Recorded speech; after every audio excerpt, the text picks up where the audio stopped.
నమస్తే, welcome to Liya news.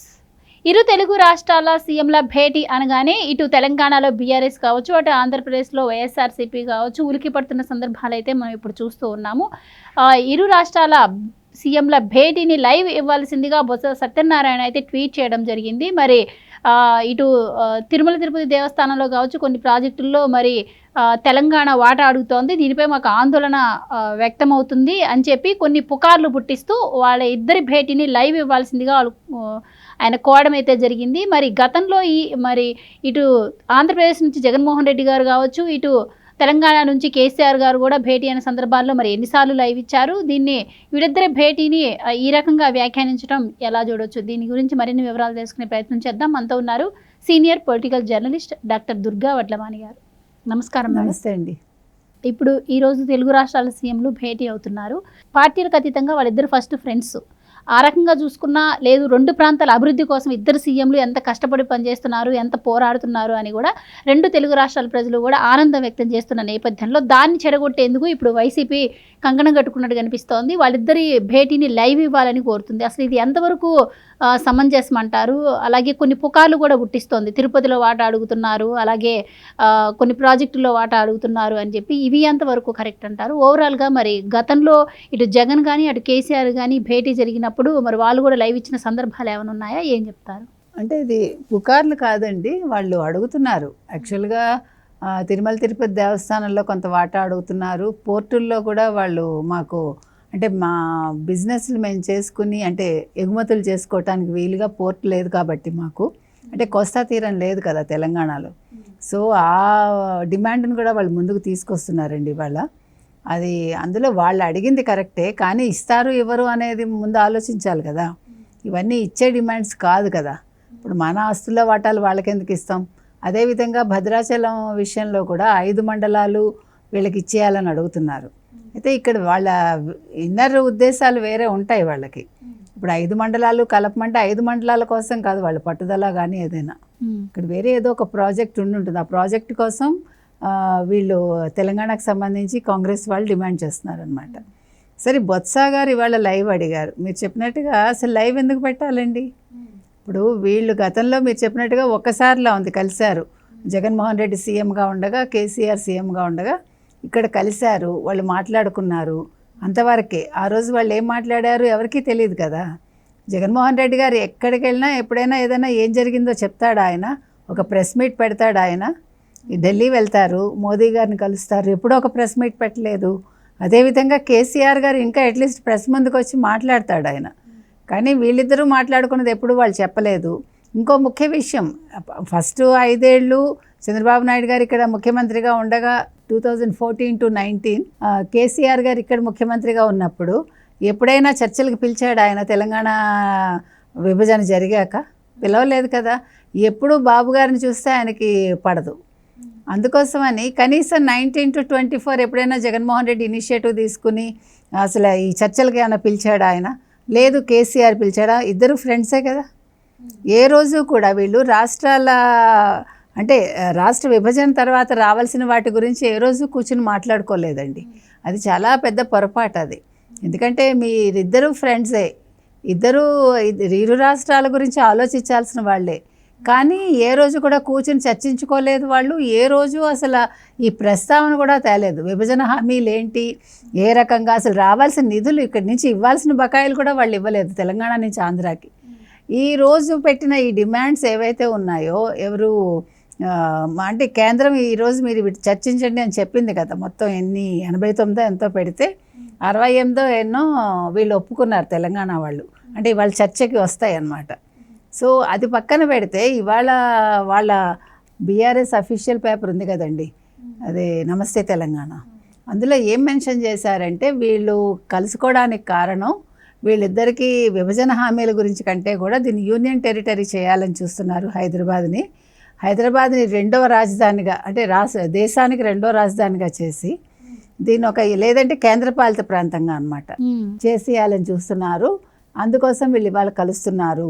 వీళ్ళకి రాష్ట్ర ప్రయోజనాల కంటే కూడా దాని మీద ఎక్కువ ఇది. ఇప్పుడు ఆంధ్ర వాళ్ళతోటి కలిపేయాలని, ఇప్పుడు ఆంధ్ర వాళ్ళ పెత్తనం ఎక్కువైపోతుంది, అంటే వీళ్ళు లేని తెలంగాణ సెంటిమెంట్ని తీసుకురావాలని చూస్తున్నారు. మీకు అర్థమైందా? ఈరోజు ప్రజల్లో తెలంగాణ సెంటిమెంట్ ఏది లేదండి. ఆయన ఎప్పుడైతే భారత్ రాష్ట్రీయ సమితిని చేశారో ఆ రోజే తెలంగాణ సెంటిమెంట్ చచ్చిపోయింది. ఇప్పుడు వీళ్ళు ఉనికిని కాపాడుకోవడం కోసం వీళ్ళు నిందలు వేస్తున్నారనమాట. అందుకోసం ఇవన్నీ జరుగుతున్నాయి చెప్పాలంటే.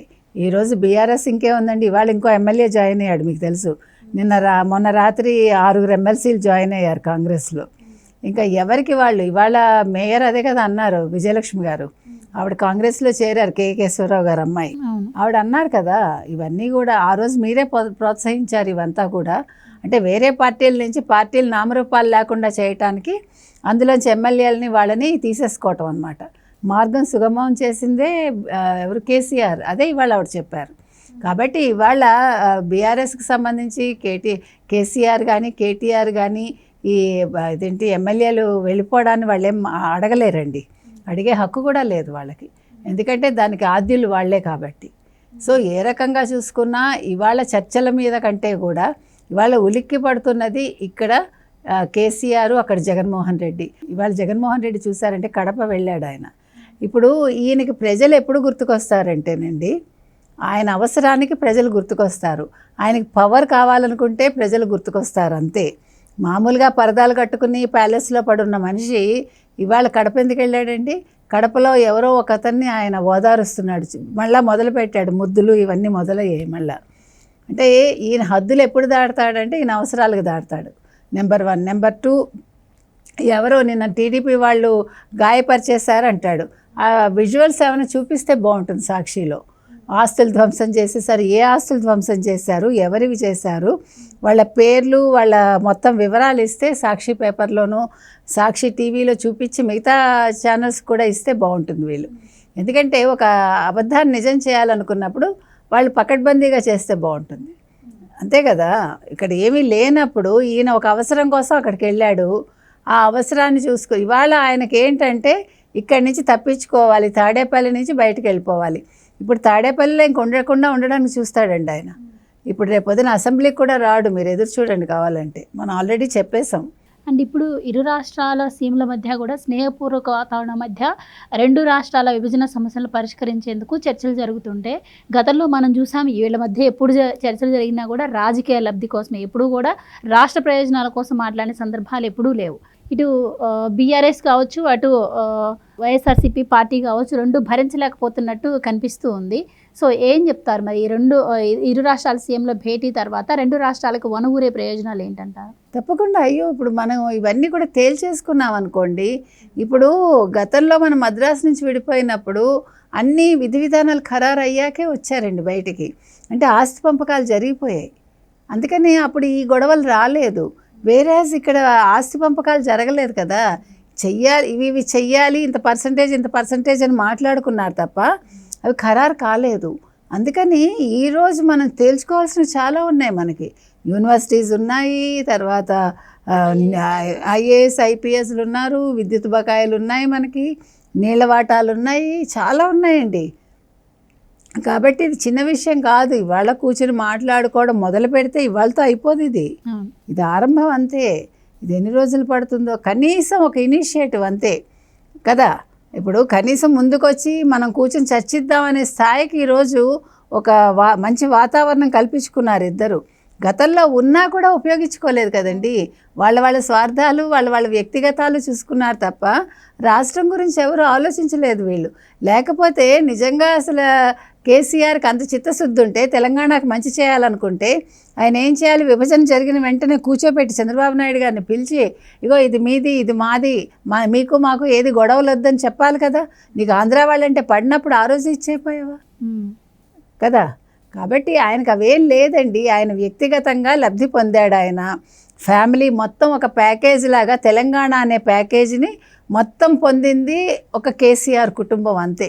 ఆ ప్యాకేజ్ ద్వారా వాళ్ళు లబ్ధి పొందారు. 1 రూపాయ 2 రూపాయల లక్షలు తీసుకున్నారు వాళ్ళు. ఇప్పుడు అన్నింట్లో ఇరుక్కున్నారు. మనిషికి అత్యాశకి ఎప్పుడైతే పోతాడో నిల్చోటానికి కూడా స్థలం దొరకదు వాళ్ళకి. ఈరోజు ఆయన కాళ్ళ కింద భూమి కదులుతోంది ఆయన చేసిన పాపాలకి. సీఎంలే ఉదాహరణ అంటారా? డెఫినెట్గా. అక్కడ జగన్మోహన్ రెడ్డి మాజీ సీఎం, ఇక్కడ కేసీఆర్ మాజీ సీఎం, ఇద్దరు కేసుల్లో ఉన్నారు. ఇద్దరూ కలిసి మరి ఒక చోట రేపొద్దున ఊచలు లెక్క పెట్టుకుంటారా, విడివిడిగా ఊచలు లెక్క పెట్టుకుంటారా మనం చూద్దాము. ఈ ఇద్దరు ముఖ్యమంత్రులు ఇప్పుడు ప్రెజెంట్ ముఖ్యమంత్రులు అయితే రాష్ట్ర అభివృద్ధి కోసం పాటుపడుతున్నారు. ఈ విభజన అంశాల్లో వాళ్ళు వీళ్ళ చర్చలో ఒక కొలిక్కి రావాలని మనం కోరుకుందాం. Right madam, thank you so much. Thank you.